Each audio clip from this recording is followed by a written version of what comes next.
Bismillahirrahmanirrahim. Assalamualaikum warahmatullahi wabarakatuh.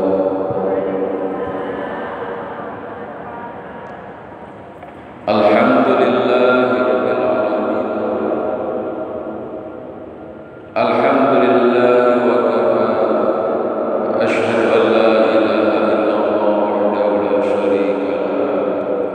Wa asyhadu anna Allahumma salli wa sallim ala habibina syafi'ina wa duhrina wa maulana Muhammad wa ala alihi wa ashabihi wa man tabi'ahum bi ihsan ila yaumiddin, amma ba'd. Qala Allah ta'ala a'udzu billahi minasy syaithanir rajim. Ya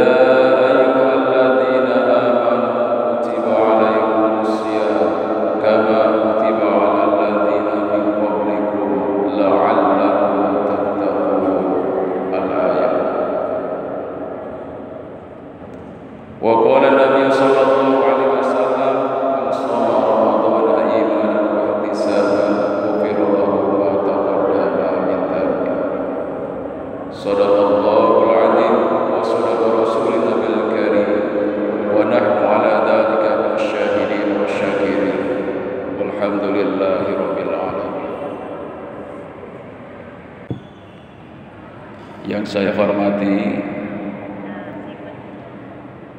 Ibu Ketua Majelis Masjid Istiqlal beserta jajarannya, yang saya hormati seluruh jamaah Majelis Taklim yang hadir pada kesempatan ini.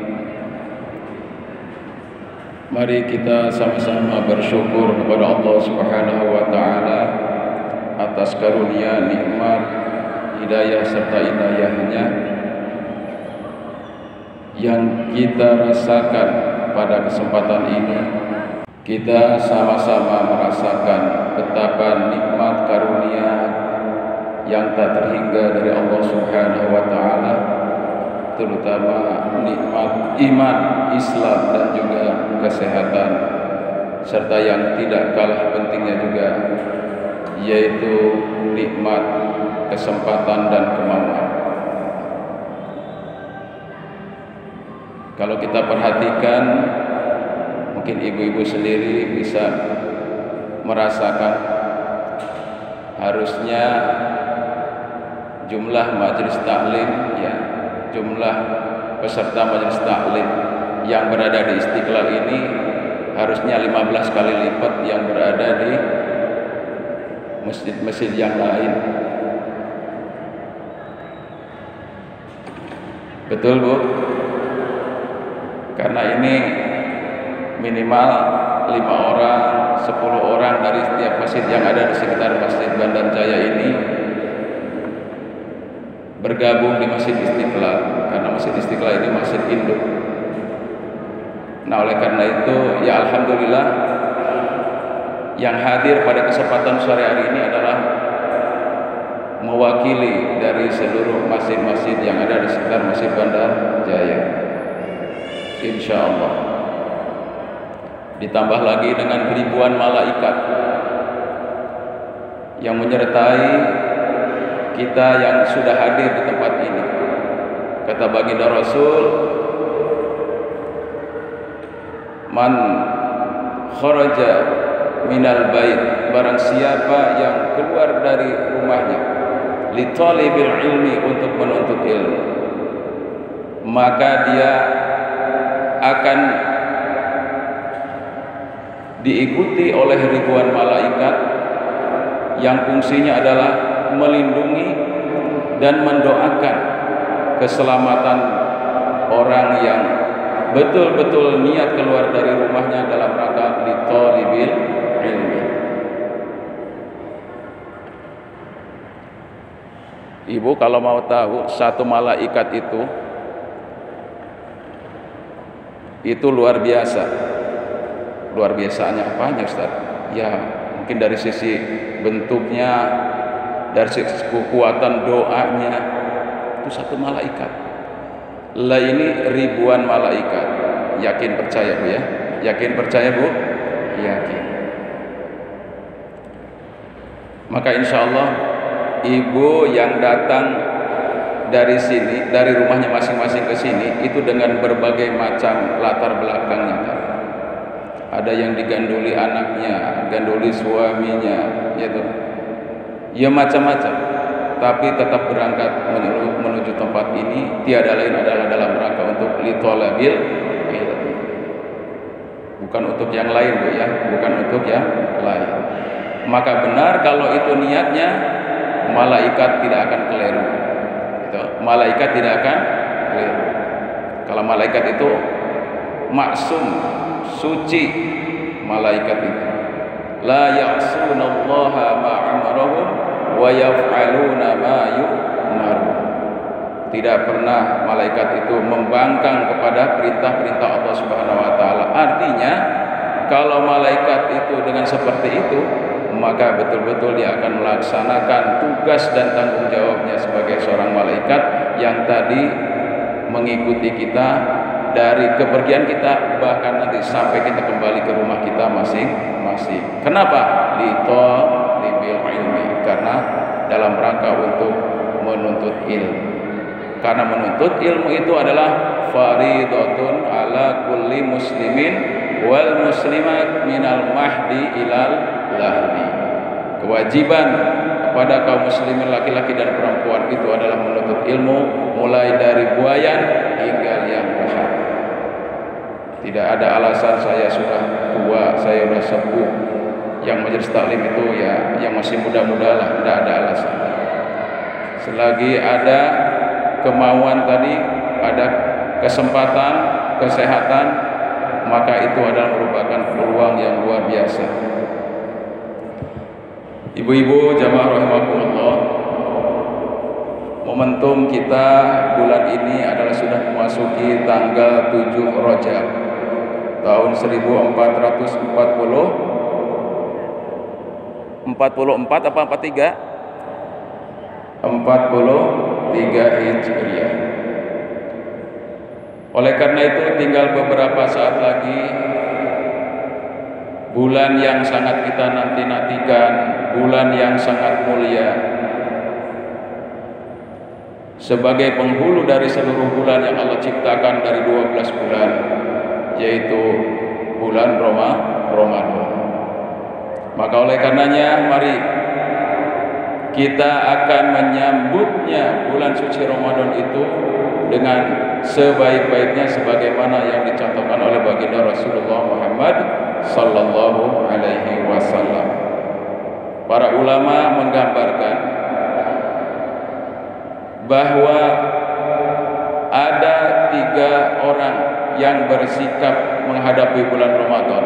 Yang pertama adalah bergembira, yang kedua biasa-biasa saja, yang ketiga takut, susah, ya macam-macam. Takut, susah itu satu, ya, takut, susah, khawatir. Dari ketiga sikap itu bisa jadi ada pada diri kita sendiri. Hanya saja kecenderungannya berapa persen, kegembiraannya kita menyambut bulan Ramadan itu berapa persen. Selebihnya mungkin bisa jadi ada di biasa-biasa. Selain itu juga mungkin persentasenya ada juga rasa khawatir, takut dan lain sebagainya. Paling tidak kita persentasenya yang bagus tadi, yang gembira.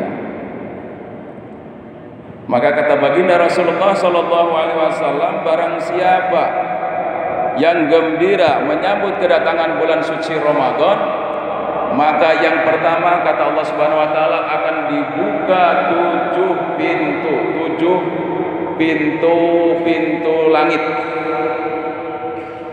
Maaf, langit itu ada 7 tingkat, 7 lapis. Sab'a samawat. Ya, sab'a samawat. Kalau bumi wal ar disebutkan satu doang. satu aja. Ya kalau lapisan ke bawahnya saya nggak ngerti, itu lapisan kulit bumi terus kerak bumi dan sebagainya nggak ngerti. Tapi kalau yang namanya langit, sab'a samawat, ada 7 lapis langit yang kita sendiri ini nggak tahu batas langit yang pertama aja di mana, nggak ngerti kita.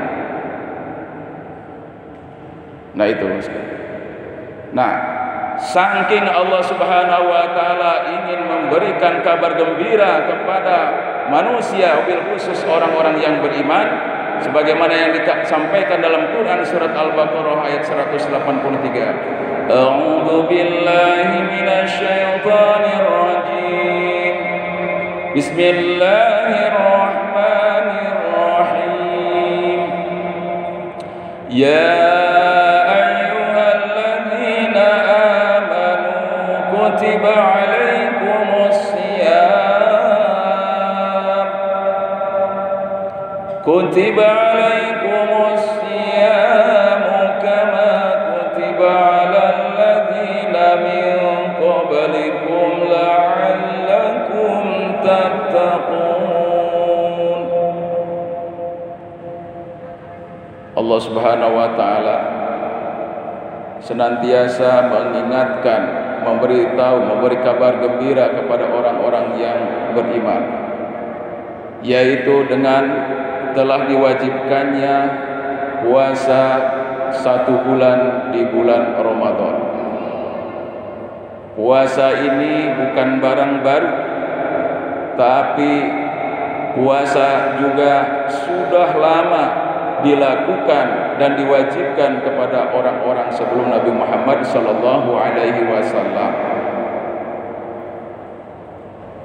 Untuk apa puasa dilaksanakan dan diperintahkan oleh Allah Subhanahu wa taala?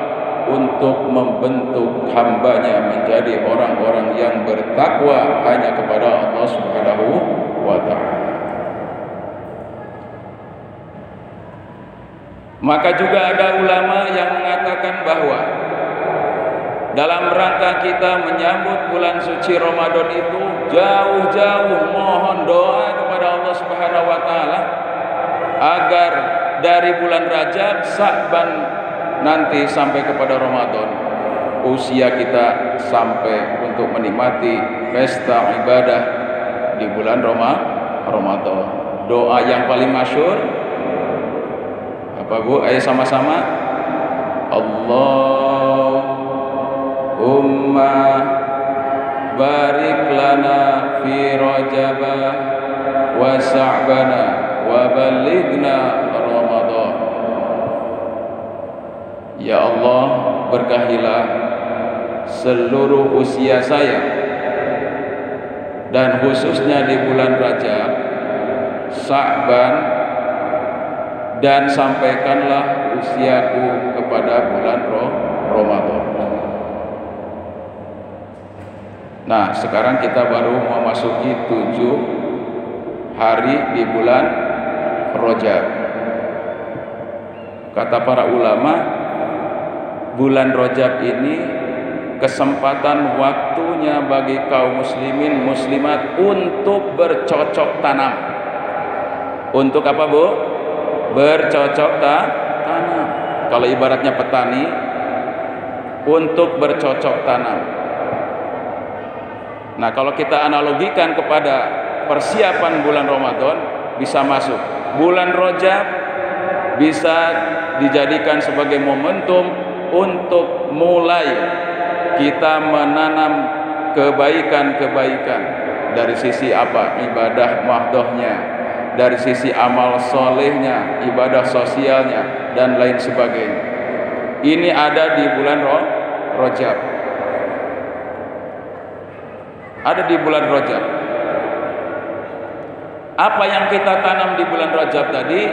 Ya, contohnya kita tanamkan betul-betul keyakinan dalam diri kita bahwa setiap amal-amal ibadah kita ini akan mulai ya dijadikan sebagai start. Contoh sholat 5 waktu kita masih teledek di bulan-bulan sebelumnya, mungkin karena kesibukan dan lain sebagainya. Di bulan Rajab ini mari kualitas sholat 5 waktunya sudah mulai kita perbaiki. Caranya bagaimana? Mulai dari wudhunya. Cara mulanya dari wudhunya tadi. Wudhunya itu disempurnakan, bukan asal-asalan. Karena wudhu adalah sebagai salah satu syarat sahnya kita melaksanakan ibadah sholat kita, baik sholat sunnah ataupun sholat yang wajib, apalagi sholat yang wajib. Dari wudhunya itu kadang-kadang ya mohon maaf, air yang begitu banyak dari keran itu enggak menjamin wudhu kita sah kalau kita enggak ngerti ilmu berwudhu. Kalau anak-anak di tempat saya begitu, tak perhatikan sekali, perhatikan gitu. Karena giliran sama kawannya mungkin keburu-buru dan seterusnya, akhirnya mengorbankan dari sifat wudhunya, sehingga anggota wudhunya itu yang penting asal gitu nempel aja air itu, muka itu cuman plek begini, padahal batasnya itu ya kalau dari atas tumbuhnya rambut, ya kebetulan saya masih ada sedikit ini rambutnya di sini. Kalau nggak ada rambutnya ya cukup sampai di sini. Bawah ya dagu. Kemudian kanan kiri telinga ini. Ini batas muka yang kita basuh.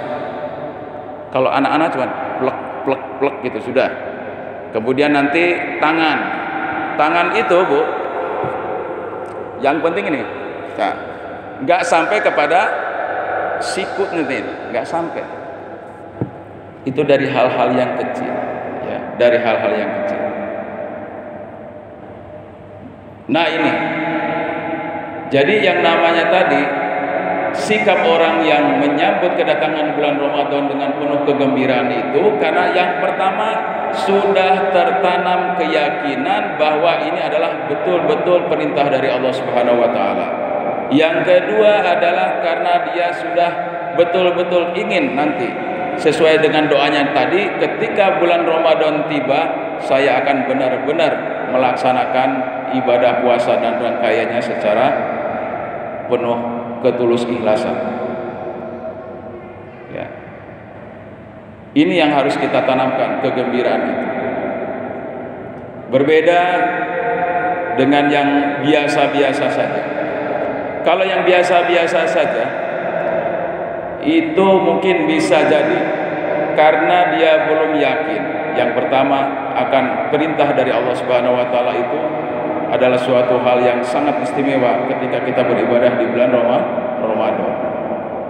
Seperti kita barangkali sholat 5 waktu sudah rutinitas, baca Al-Quran kita di luar bulan Ramadan itu sudah rutinitas, dianggapnya biasa. Itu kalau orang yang perasaan sikapnya menyambut Ramadan dengan biasa-biasa saja. Tapi kalau yang gembira tadi amat sangat luar biasa. Bahkan dia ingin matinya itu di bulan Ramadan. Ini yang luar biasa. Pingin mati kalau Allah menghendaki akhir kehidupan saya di bulan Ramadan. Maksudnya apa? Ya husnul khotimah. Dia sedang melaksanakan mungkin tilawah Quran, tadarus, sedang tarawih atau sedang sholat di bulan Ramadan itu banyak sekali yang dia laksanakan di sana. Itu berbeda sama sekali dengan orang yang biasa saja. Maka kita ingin kecenderungan kita paling tidak 70% lah, jangan sampai 50-50 dengan yang biasa-biasa saja. Ya, kalau kita menyambut bulan Ramadan itu kegembiraannya 50, biasa-biasanya 50, wah ini masih belum. Puasa kita ini berarti kalau menurut Imam Ghazali, puasanya tahun kemarin dengan puasa yang sekarang podoai, sama saja. Kalau bisa itu kita lebih meningkatkan kualitasnya. Bahkan ada yang sudah mengajarkan seakan-akan puasa Ramadan yang akan datang ini adalah Ramadan terakhir. Ini lebih mantap lagi, seakan-akan. Kalau sudah akan seakan-akan itu harapannya sangat-sangat luar biasa untuk menuju kepada mardhatillah, ridhonya Allah Subhanahu wa taala. Ibu-ibu rahimakumullah, maka insya Allah kita ingin mendapatkan namanya keutamaan dari Allah Subhanahu wa taala dan kasih sayangnya itu karena kita bergembira untuk menyambut kedatangan bulan suci Ramadan sebagaimana disampaikan oleh Allah dalam Quran surat Yunus ayat 58. Quran surat Yunus ayat 58. A'udzu billahi minasyaitonir rajim. Qul bi fadlillah wa bi rahmatihi wa bidzalika falyafrahu huwa khairum mimma yajma'un. Katakanlah dengan keagungan Allah Subhanahu wa taala dan kasih sayangnya, maka dengan itu mereka menjadi gembira. Falyafrahu wa khairum mimma yajma'un. Bahkan kegembiraan karena keyakinannya dari Allah Subhanahu wa taala atas keutamaan Ramadan dan kasih sayangnya Allah Subhanahu wa taala kepada kita, khairum mimma yajma'un, itu akan lebih baik daripada apa yang kita kumpulkan. Mohon maaf ya, kemarin kita mungkin bisa jadi ada yang sudah luar biasa istiqomah tadarusnya one day one juz, satu hari satu juz. Itu di luar bulan Ramadan yang biasa saja pahalanya. Satu huruf di luar sholat 10 kebaikan, di dalam sholat bisa mencapai 100 kebaikan. Itu yang masih biasa saja. Apatah lagi nanti setelah bulan Ramadan, mungkin bukan hanya satu juz semalam. Itu di Nurul Islam tempat saya itu jatahnya tadarus itu satu malam itu 4 juz rata-rata. Yang ngaji berapa orang? Ya 4 orang itu. Artinya gede Bu? Artinya 1 juz satu orang. Yang lainnya semulih wae, tarawih mulih. Ya mau ngaji apa enggak di rumahnya enggak tahu, ya kekesalan dan sebagainya, atau mungkin persiapan untuk sahur dan seterusnya. Ya, maka ibu-ibu majelis taklim yang ada pada kesempatan ini, monggo ya, saya mengajak kepada diri saya dan juga kepada ibu-ibu sekalian, mari yang biasa-biasa tadi, yang sudah biasa tadi, yang satu hari satu juz, maka ya kita tingkatkan lagi di bulan suci Ramadan, insya Allah. Yang penting tadi umur kita setelah disampaikan kepada bulan Ramadan, ingat doa kita tadi, keberkahannya. Jangan sampai setelah datang bulan Ramadan malah biasa-biasa saja. Jangan sampai turun itu iman kita, harus ditingkatkan lagi. Iman itu akan meningkat, akan yazid kalau apa Bu? Semua aktivitas kita itu yang pertama adalah ditingkatkan kualitasnya. Yang kedua adalah juga diperbanyak jumlahnya. Kedua ditambah jumlahnya. Mohon maaf ya kalau misalnya sholat duha, kalau guru itu kan pandai. Ya, yang barusan 2 rakaat tambah lagi 2 rakaat jadi 4 rakaat. Yang sudah 4 rakaat tambah lagi 2 rakaat, nggak rugi. Nah, kan pandai-pandai kita memotivasi. Kenapa? Karena semuanya itu akan kembali kepada dirinya. Wa may yashkur fa innama yashkuru li nafsi.